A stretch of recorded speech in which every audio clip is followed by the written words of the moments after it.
Hello, good morning. It's nice and fall outside, a fine fall day. Hit November and I'm feeling Christmassy already. My wife and children got the tree up last night, watched a Christmas movie already, and I'm really digging this Christmas season early. Works for me. I'm going to try to do something today I haven't done before, and I'm going to call it Terrific Book Off the Shelf. Going to do a quasi book review, as I haven't done a book review since probably 6th grade. We had to do them book reports. And show you a couple versions of this book that I have. I want to talk about a book that I love, near and dear to me, called I Am Legend. Spawned some movies that were actually pretty good, but very different. And very different than the book itself. None truly faithful, but I think all, for my taste, all pretty good. Interesting movies. Anyway, a book by Richard Matheson. And first I want to show you the copy I read and tell you a little bit of story about this. This one is the Tor trade paperback movie tie-in. You got Will Smith on the front here from 2007. And this was the copy that I read. And I read through this book, I think it was page 170. I got to page 170, and then I read the magic words at the end of that page, I am legend. And when I got there, I thought, man, that would be a great way to end this book. If I was a writer, if I was the iconic Richard Matheson, I would have stopped right here. And then I would have written a second book and called it I Am Legend number 2 or I Am whatever. I've called a sequel. And so I began reading again, and I read about, what was it? I read about this this guy at a carnival or a fair playing a game where you toss the ping pong balls into a goldfish bowl, and he's just hitting them one after another and winning prize after prize. And the ringleader for the game, the carny guy, started having chest pains, and he was going crazy because this guy kept winning. Finally, the guy playing the game takes his steak knives and leaves. And then I go to another story where a guy is at a mortuary. He's got a beautiful, small, young girl who's he's telling the mortician how she needs to have all the best. That's throughout her life. She's had all the best. I've given her everything she's ever wanted. And they go on and on. And finally, as he's leaving, the mortician says, well, when did she die? And the guy that was carrying on about how beautiful this girl is said, as soon as I get home. That's it. And then they go to the next chapter. And you got this lady who's got a overbearing mother and a boyfriend, and she blows off the boyfriend because the overbearing mother made her feel guilty. And she's got this doll that she was going to give to the guy, and the doll comes to life and tries to kill her. Finally, she kills the doll, and and she calls the mother and says, "Hey, come over here. I got something for you." And the doll's spirit has sort of taken her over. And at that point, I realized these are not just flashbacks that are establishing more characters from the book I Am Legend. These are separate stories. So I went and looked everywhere on this book, and nowhere did it say anything about I Am Legend and other stories.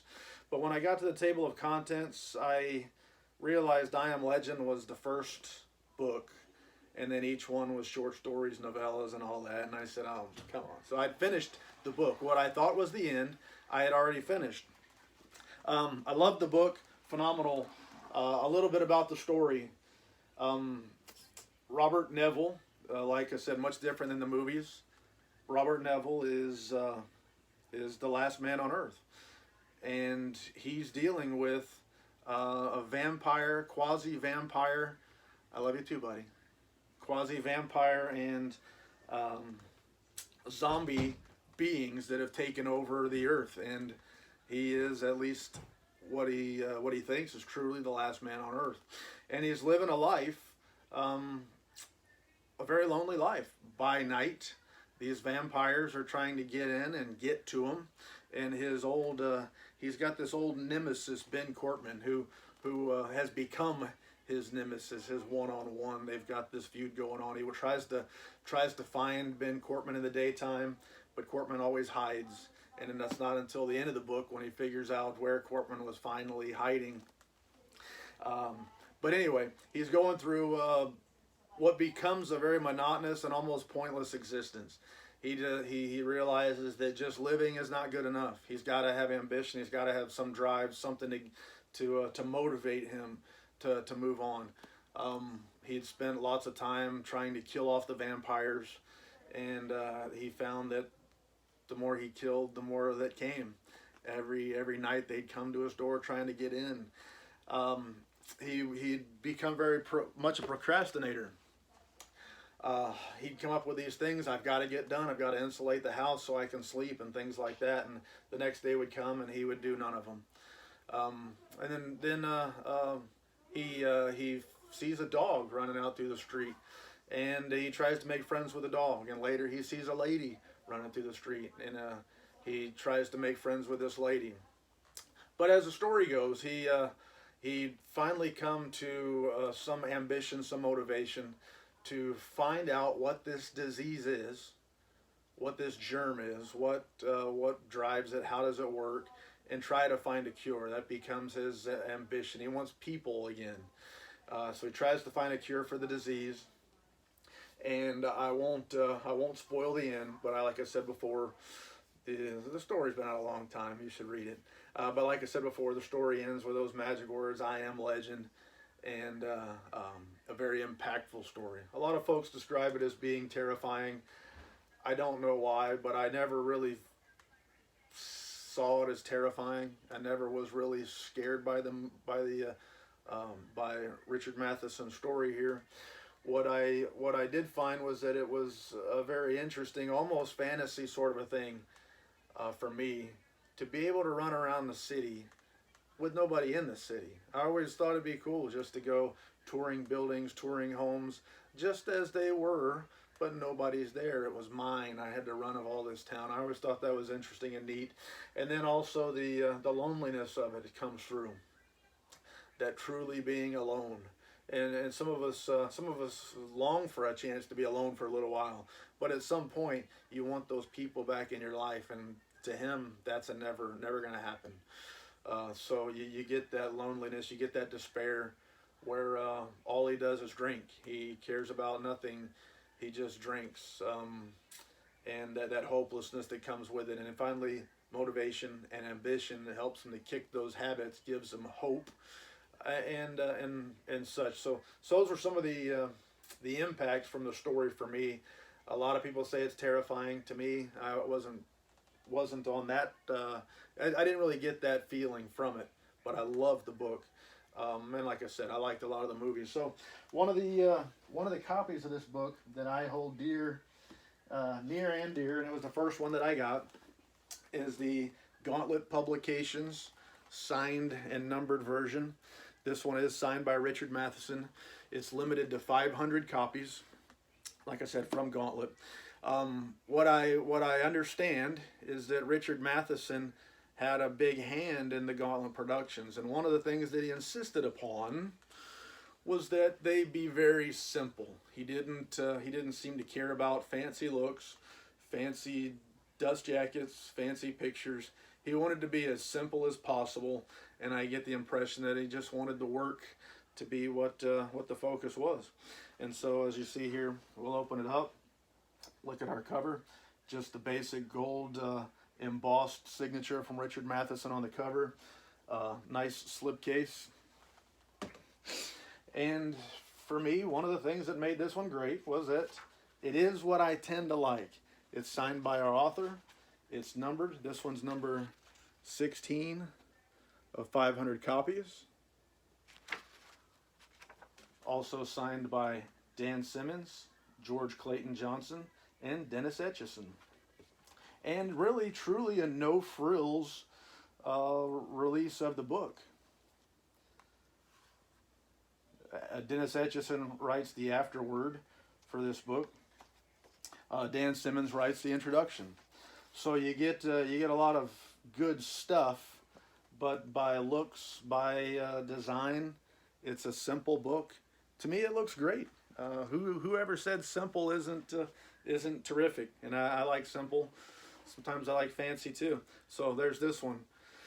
Uh, Definitive, I don't know, but excellent. This is if you want a copy of this book, this is one you need to have as a collector. Another one that I want to take a look at is the Suntup edition's numbered version of this book. And interesting thing for me is I came into Suntup, or I became aware of Suntup and interested in Suntup after this book was announced, published, shipped, and all that kind of stuff. But once I said, hey, this is a cool publisher, I want to get some of their stuff, I looked at the list of books that they had out already, and I Am Legend was one of their early ones. But when I looked at it, it didn't. It looked so generic to me. In the pictures, first impression, wrong impression. It looked generic. It didn't look like something I wanted to spend a pile of money on. So I waited and waited until I was able to find an affordable price. It was actually below cost. And I bought this book. And when it came in the mailbox and I opened it up, I saw that I was way off. In fact, I don't have all of the Suntup stuff. You can see what I got here. But in fact, when I compare this to others, you ask me what's my favorite Suntup edition based on the way the book looks, the way the book feels. This is my favorite one now.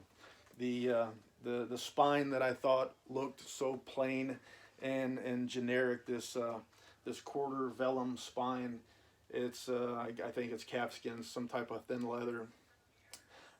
It looks unbelievable. I don't know if it looks unbelievable here, but when I look at it on my shelf, it almost looks like marble with embossed gold writing on the spine. It looks so good. Of course, the slipcase itself, if you liked it backwards, I don't know why you like it backwards. If you like it backwards, it has all the important stuff on there. The top and bottom are different color and different material as well. This book came with some extras. I'm not going to bother with it, but it did come with some extras, which I do have. But we have marbled boards. They look so good. I don't know how this is showing up on the camera, but they look so good. Deckled edges. Did the edges on purpose. Deckled edges, and again, they look so good. This numbered edition is limited to 250 copies, and if I could find our signature page here, somewhere's in the back. It's signed by the artist Alan Williams. Mine is copy number 208. 6 black and white illustrations, and some of these pictures are phenomenal. In fact, there's one, if I could find it quickly enough, there's one picture in here that I do truly love. If I can't find it, it's a failure on me. This picture here, I don't know how well I can see it. This picture, to me, it speaks to me, but I just think it looks so cool. That's our numbered edition, and like I said, of all of my Suntup books, this may be my favorite one. And then the other one I'm going to mention real quick is our artist edition. I don't always buy artist editions, but when I do, they're the ones that I like the best. Typically, I'll go for artist editions of the books that truly mean a lot to me. Not every book published by Suntup Editions is going to be one that I truly love, although so far I've found that they're all very good. So the ones that I truly love, that mean something to me, I tend to go get the artist edition as well. And this one, not only was it important to me, but doggone it, it looks cool. You have the artwork on the slipcase, which a lot of them do not have the artwork on the slipcase, which makes the slipcase look better. I put Brodart on mine, and some of them, where'd I go? Where'd who go? Some of them are a little bit tight with the Brodart. Suntup has tended to make the slipcases a little bigger lately, so that with Brodart they don't fit so tight. But the dust jacket, this is the only one with the dust jacket, they say. And this dust jacket features artwork from the original, what is it, the original 1954 edition. They say, I haven't verified it, and I don't have the original 1954 edition. But the picture on the front is phenomenal. Again, if you haven't had a chance to take a look at it, that Brodart cover makes it a shiny. There you go. That's what it looks like. The artist edition is limited to 1,000 copies. They aren't individually numbered, but they are signed again by the artist, Alan Williams. There's our artist signature page, Alan Williams. I didn't mention the numbered copy is letterpress. So letterpress printing is expensive printing and a highly desirable form of print that isn't done too often anymore. Some of the letterpress printed pages on some books, you can feel the letters pressed into the pages, and others, indeed, supposedly, the finest versions of that, you really don't feel it. The artist edition is offset printing, a more common, more affordable type of printing. The artist editions are Suntup's way of putting more economically priced books, although they're nowadays some of them, I think Wonka was almost $200, so they're still expensive, but it's more economical than $1,000, $600, $700 for numbered books, or multiple thousands for the lettered editions. So that's what I got on I Am Legend. There are other copies out there that I may end up with at some point, but from what I got, this is the best stuff, and I've got multiple paperback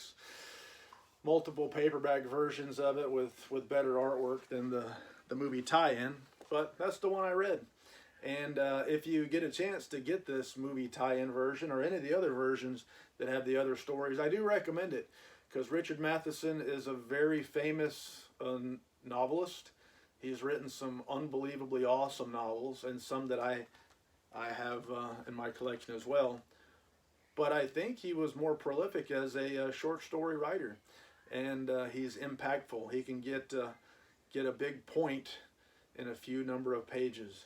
If we could all do that, if I could make a big point in fewer words, shoot, I'd probably be better off too. But that's it for me. That's it for this one. So, c'est la vie, baby. I'm out.